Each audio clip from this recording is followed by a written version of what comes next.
was around 6 o'clock in the morning when I went to walk my dog in my very lefty neighborhood in London. And what was my surprise when I saw the place covered with Union Jacks and England flags. In the day before, I walked my dog inordinately late. So at 9 p.m. on the Friday, the flags weren't there. But in the morning, the very lefty neighborhood in which I live in, my part of London, had been covered with flags like most of the country by a group of masked men in the middle of the night. I know history. I know history of propaganda. My country used to have a fascist dictatorship, and I'm a black, gay foreigner.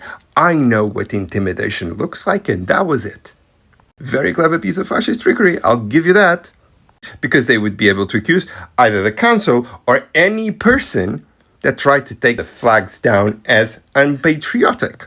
At the same time, violent protests were happening in front of asylum-seeking hotels across the country.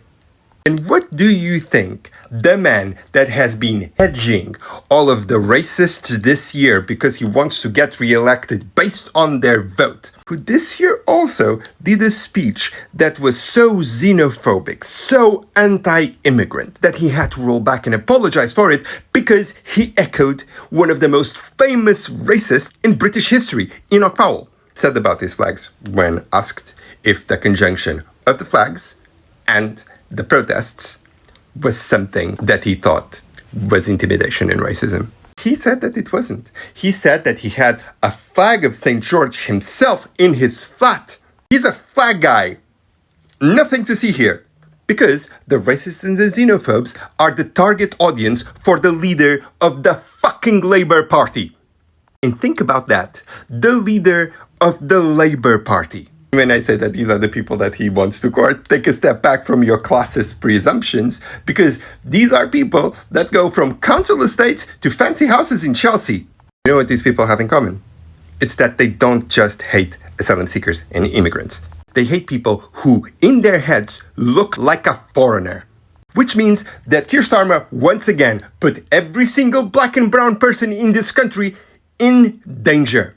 Racism is an action.